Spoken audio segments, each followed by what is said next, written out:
ഇന്നൊരു തട്ടിയടിക്കൽ വ്ളോഗാണ് കേട്ടോ. അതുകൊണ്ട് തന്നെ അടുക്കളയത്തെ പണിയൊക്കെ ഒരുക്കി വെച്ചിട്ടാണ് വരുന്നത്. അപ്പോൾ ആദ്യം തന്നെ ജനലൊക്കെ ഒന്ന് തുറന്നിട്ടുണ്ട് കേട്ടോ. പിന്നെ അവിടെയൊക്കെ തുടച്ച് വൃത്തിയാക്കി. ആഴ്ചയിൽ ഒരു ദിവസം മാത്രമാണ് കേട്ടോ ഇങ്ങനെ മൊത്തത്തിലൊന്നും തട്ടിയടിക്കാറുള്ളൂ, അതും സ്കൂളുള്ള ദിവസം മാത്രം.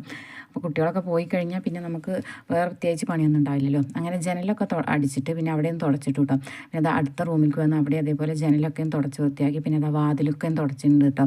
പിന്നെ ഇടയ്ക്കിടയ്ക്ക് ഈ തുണി കൊണ്ടുപോയി കഴുകി നല്ലപോലെ പിഴിഞ്ഞിട്ടാണ് കൊണ്ടുവരുന്നത്. പിന്നെ അത് ഹാളിൽ വന്നിട്ട് നമ്മുടെ സോഫ സെറ്റ് ഉണ്ടല്ലോ, അതൊക്കെ ഒന്ന് തുടച്ച് ആ ജനലിൻ്റെ കമ്പികളൊക്കെ ഒന്ന് തുടച്ചിട്ടുണ്ട് കേട്ടോ. സ്റ്റീലിൻ്റെ കമ്പിയാണ്, അതുകൊണ്ട് പൊടിയായിട്ടുണ്ടെങ്കിൽ വേഗം അറിയും.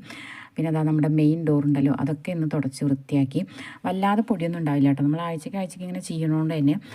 അപ്പോൾ അതാ പിന്നെ ഞാൻ അടിച്ചു വരാൻ വേണ്ടി തുടങ്ങിയപ്പോൾ എന്തോ ഒന്ന് മിസ്സിങ്. അപ്പോൾ ഞാൻ ടി വി ഇട്ടിട്ടുണ്ടായിരുന്നില്ല.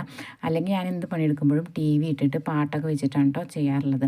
അപ്പോൾ ഞാൻ ഏറ്റവും കൂടുതൽ ഇടുന്ന ചാനലും സൺ മ്യൂസിക്കാണ്. ഇപ്പോൾ പിന്നെ ബിഗ് ബോസ് തുടങ്ങി, അതും കൂടിയും കാണും കേട്ടോ. പിന്നെ ഈ ജനലമേന് വല്ലാതെ അധികമായിട്ട് പൊടി ഉണ്ടാവുക, കാരണം അവിടെ വെച്ചിട്ട് കുട്ടികൾ ചന്ദനം അരച്ചിട്ട് ചന്ദനത്തിൻ്റെ അതൊക്കെ തെറിച്ചിട്ടുണ്ടാകും. അപ്പോൾ അത് ഇടയ്ക്കിടയ്ക്ക് എടുത്ത് തുടയ്ക്കാറുണ്ട് കേട്ടോ.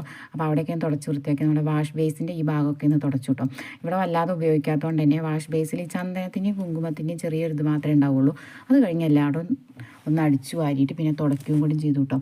അപ്പോൾ അങ്ങനെ ഏകദേശം പണി കഴിഞ്ഞപ്പോൾ എന്താ സിറ്റ് ഔട്ടും കൂടി ഒന്ന് തുടച്ചെടുക്കുന്നുണ്ട്. അവിടുത്തെ ഈ ചട്ടികളുണ്ടല്ലോ, അതൊക്കെ ഞാനൊന്ന് വെറുതെ ഒന്ന് തുണി നനച്ച് തുടച്ചിട്ടുണ്ട് കേട്ടോ. പിന്നെ അതാ നമ്മുടെ ചവിട്ടിയും കൂടി ഒന്ന് മാറ്റി കഴിഞ്ഞപ്പോഴേക്കും ഇത് ഏകദേശം പണി കഴിഞ്ഞു. അപ്പോൾ അത്രയുള്ള നമ്മുടെ കുഞ്ഞു വീഡിയോ ഇഷ്ടമായിട്ടുണ്ടെങ്കിൽ സബ്സ്ക്രൈബ് ചെയ്ത് സപ്പോർട്ട് ചെയ്യണേ.